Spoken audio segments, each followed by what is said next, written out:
So, good morning, students. In today's video, we are going to cover this topic, our environment. This chapter number 1, BEVAE is the code of this particular subject, environmental studies, and we are going to cover this first chapter, our environment. So, let's start. So, basically, environment क्या होता है? सबसे आसान भाषा में बोले बोलते हैं तो environment क्या होता है? The sum total of living and non-living components, influence and events surrounding an organism. So एक organism का जो उसके सराउंडिंग में जो लिविंग और नॉन लिविंग थिंग्स हैं वो सब को हम environment कहते हैं. environment जो है वो डिराइव हुआ है फ्रेंच वर्ड से environ, मतलब कि encircle और surround, meant means auctioning. सो एनवायरनमेंट. सो ये जो है सब्जेक्ट, इसमें से आपके एमसीक्यूज टाइप क्वेश्चन आते हैं. ठीक है, एमसीक्यूज आते हैं. तो बेसिकली मैं आपको वैसे ही पढ़ाऊंगी, मैं आपको बताऊंगी कि कहाँ से एमसीक्यूज बनते हैं. ठीक है, और थोड़ी सी नॉलेज भी लेते चलेंगे. सो जो डिकम्पोजर्स होते हैं, हाँ, वो उन्हें सैप्रोट्रॉप्स कहा जाता है, लाइक बैक्टीरिया एंड फंगाई. तो ये वाला इम्पोर्टेंट है, पूछा जा सकता है कि डिकम्पोजर्स का दूसरा नेम क्या है, तो वो सैप्रोट्रॉफ्स है. और जो प्रोड्यूसर्स होते हैं उनको ऑटोट्रॉफ्स कहते हैं, और जो कंज्यूमर्स होते हैं उनको हेटरोट्रॉफ्स कहते हैं. बैक्टीरिया और फंजाई हमारे सैप्रोट्रॉफ्स हैं, यानी कि हमारे डिकम्पोजर्स हैं. तो ये डिकम्पोजर्स क्या करते हैं? ये जो ऑर्गेनिक है मटेरियल को इनऑर्गेनिक में कन्वर्ट कर देते हैं. ठीक है, मतलब कि जो कॉम्प्लेक्स सब्सटेंसेस हैं उनको सिंपलर में कन्वर्ट करते हैं. अगर और इजी लैंग्वेज में बोले तो जो सिंपलर जो कॉम्प्लेक्स सब्सटेंस हैं, जैसे हमारे कार्बोहाइड्रेट्स हो गए, लिपिड्स, प्रोटीन्स, ये सबको वो जो simple substances like carbon dioxide, nitrogen, oxygen etcetera in organic substances में कन्वर्ट कर देते हैं डिकम्पोजर्स. और ये हमारा, जैसे हम अगर बात करें environment of a carp in a pond, तो उसका इन्वायरमेंट में क्या क्या होगा? ये सब होगा, फाइटोप्लैंक्टन्स होंगे, ग्रासेस होगी, और different different plants and aquatic animals होंगे. और रेंज ऑफ टॉलरेंस क्या होता है? मतलब organism can tolerate changes in environment with in a certain range. तो नाम से ही पता चल रहा है कि जो ऑर्गेनिज्म है वो एक टॉलरेट कर सकता है एनवायरनमेंट में जो भी चेंजेस हो रहे हैं, वो सर्टेन लेवल तक ही टॉलरेट कर सकता है. मतलब एकदम जैसे कि टेम्परेचर थोड़ा सा बढ़ गया तो उनने कर लिया, बट अगर टेम्परेचर बिल्कुल मतलब इतना बढ़ गया कि जो स्पीशीज हैं उनकी वो सरवाइव ही नहीं कर पाए, तो वो उनका रेंज ऑफ टॉलरेंस से बाहर चला गया. ठीक है, तो रेंज ऑफ टॉलरेंस जैसे नाम से ही पता चल रहा है, ऐसा कुछ है नहीं, यहाँ से क्वेश्चन पूछे नहीं जाते हैं. और components and types of environment. So components क्या होते हैं एनवायरनमेंट के? एबायोटिक एंड बायोटिक, ये सब है हमारे एबायोटिक, एंड ये है बायोटिक. देखो तो इसमें तो कोई दिक्कत आपको होगी नहीं. ये लाइन थोड़ी सी इम्पोर्टेंट है. Linkages among components of the environment are pathways for the link for the flow of energy and cycling of materials. So जो environment के components है वो सब जुड़े हुए हैं, जिससे कि जो एनर्जी है और जो मटेरियल्स है सब एनवायरनमेंट में हमारे कंटिन्यूअसली घूमते रहते हैं. ठीक है,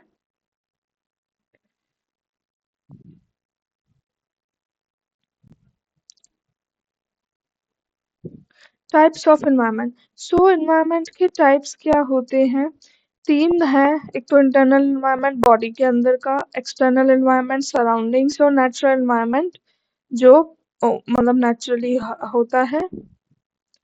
ये सब इन टाइप्स ऑफ एनवायरनमेंट्स है. और यहाँ पे फर्दर यहाँ से पूछा जाता है, ये वाला चीज बहुत इंपॉर्टेंट है, ये वाला नेट ऐसे पूछ लेते हैं कि जैसे और चार्ट्स लिख देंगे और आपको दे देंगे फॉरेस्ट और जैसे डैम्स दे दिया, फिर पूछा कि और अदर, तो फिर आपसे पूछा कि है ना ह्यूमन मेड इन्वायरमेंट कौन सा है, तो आपको टिक करना है डैम्स है, ठीक है।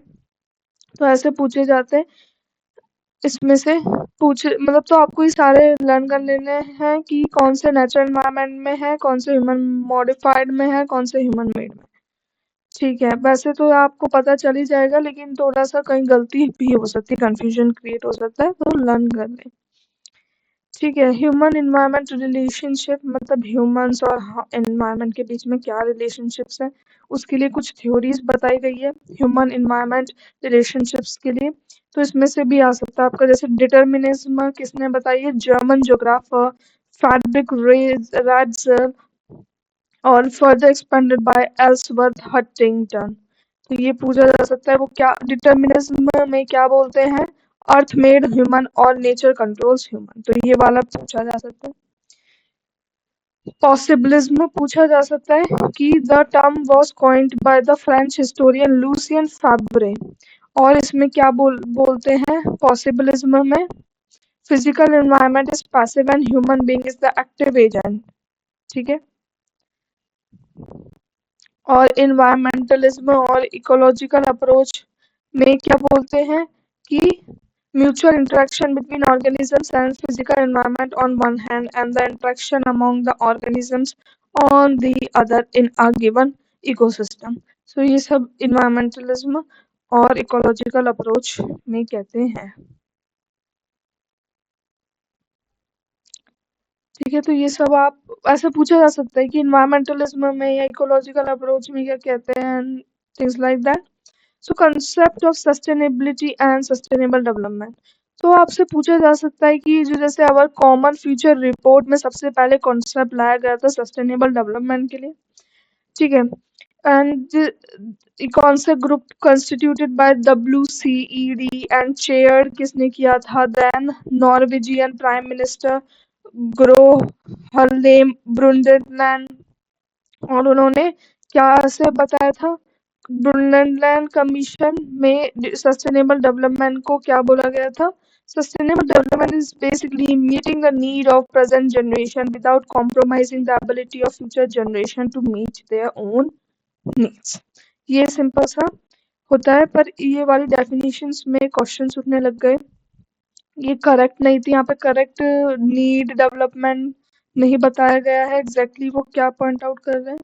तो हरमन डेली इस इन सस्टेनेबल डेवलपमेंट इसको बोलते हैं ऑक्सीमोरन, मतलब सस्टेनेबल का मतलब कुछ और है, डेवलपमेंट का मतलब उसका उल्टा है, दोनों को एक साथ लिख दिया, इसे ऑक्सीमोरन कहते हैं, ठीक है। ये हमारा कह सकते हैं फिगर ऑफ स्पीच होता है, जैसे सिमिली आपने पढ़ा होगा इंग्लिश में, ठीक है, सिमिली होता है, मेटाफर होता है, बहुत ओनोमेटोपोइया ये सब होते हैं हमारे इंग्लिश में लिटरेरी डिवाइसेस। तो ये ऑक्सीमोरन भी वैसा ही है, ऑक्सीमोरन में ही ये बोला, देखो फिगर ऑफ स्पीच है, जैसे बिटर स्वीट प्रिटी अगली, दो अपोजिट वर्ड्स को एक साथ लिख दिया। तो सस्टेनेबल डेवलपमेंट दो अपोजिट वर्ड्स है, सस्टेनेबल अलग है और डेवलपमेंट का अलग है, और दोनों को एक साथ लिख दिया, हरमन डेली ऐसे कहते हैं। फिर यहाँ पे आप देख सकते हैं सस्टेनेबिलिटी का मतलब एंड ऑल, रियो समिट कब हुई थी, 1992 में, जब से सस्टेनेबल डेवलपमेंट पे और ध्यान दिया गया, ये पूछा जा सकता है।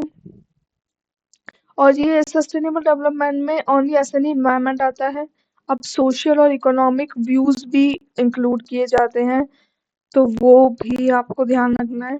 ये वाला पूछा जा सकता है इसमें से कि कैसे ट्रांजिशन हुआ है, तो मतलब ऐसे बोल देंगे कि continuously growing population to one that is stable, ऐसे लिख देंगे स्टेटमेंट, और पूछेंगे कि डेमोग्राफिक ट्रांजिशन है या रिसोर्स ट्रांजिशन है या टेक्नोलॉजिकल ट्रांजिशन है या कम्युनिटी, तो ये सब चीजें उसमें पूछी जाएगी, ठीक है, ठीक है।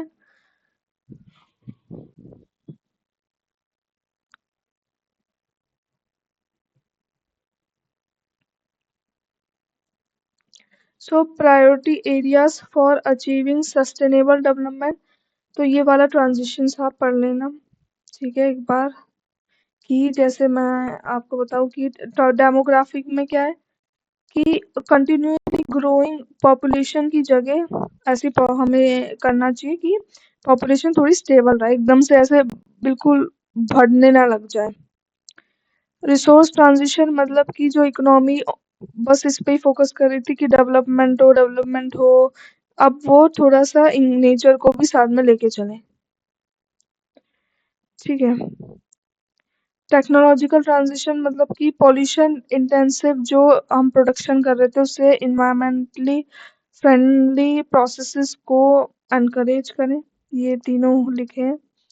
Priorities areas for achieving sustainable development, तो इसमें ऐसे क्वेश्चन पूछा जा सकता है कि आपको ये 4 पॉइंट्स दे दिया और एक दूसरा पॉइंट दे दिया, तो इनमें से पूछा गया कि प्रायोरिटी एरियाज क्या है सस्टेनेबल डेवलपमेंट के, तो आपको टिक करने, मतलब ऐसे इनके पॉइंट्स से रिलेटेड पूछा जा सकता है, ठीक है। ये वाले जो पॉइंट्स हैं इनसे रिलेटेड पूछा जा सकता है, तो आपको याद होना चाहिए कि प्रायोरिटी एरिया सस्टेनेबल डेवलपमेंट के क्या है। Slow down population growth, reduce poverty and inequality in third world debt, make agriculture sustainable, protect forest and other habitats, and make water and energy use sustainable. Make water use sustainable and reduce waste generation. So ये 7 आपको याद होने चाहिए priority areas for achieving sustainable development. Sorry. Multidisciplinary nature of the environmental studies. तो यहाँ पे यहाँ पे ये वाला पैराग्राफ बहुत इंपॉर्टेंट है। इसमें जैसे कि आपका बता रखा है United nation conference on environment development कहाँ हुई थी, रियो दी जेनेरियो 1992 में। वर्ल्ड समिट सस्टेनेबल डेवलपमेंट का हुआ था जोन्सबर्ग 2002 में।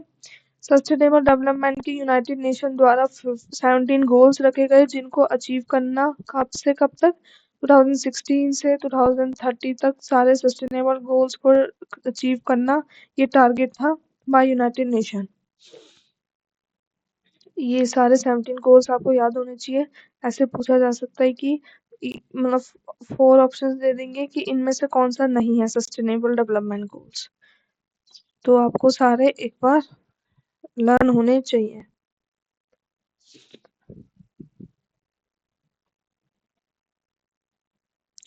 Ex situ, outside their habitat, in situ, inside their natural habitat।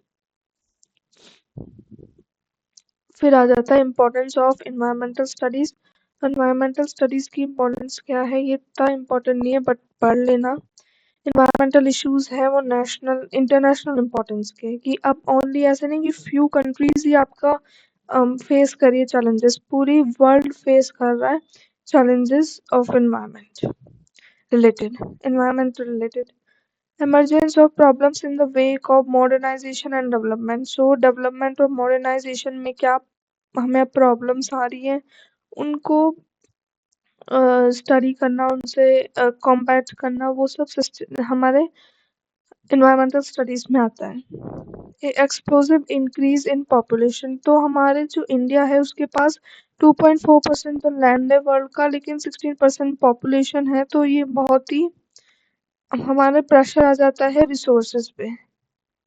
Need an alternative solution, अब ऐसे हम जैसे जो हमारे डेवलप्ड कंट्रीज है उनने जैसे हाँ अपना डेवलपमेंट कर लिया, बिना नेचर को ध्यान में रखते हुए उनने जितना कार्बन जैसे वो कर सकते थे वैसे इंडस्ट्रियलाइजेशन कर लिया, वो अब हम नहीं कर सकते। हमें ऑल्टरनेटिव सॉल्यूशंस देखने होंगे डेवलपमेंट के, हमें वाइज प्लानिंग करनी होगी डेवलपमेंट के लिए, हम नेचर को अनदेखा नहीं कर सकते, ठीक है।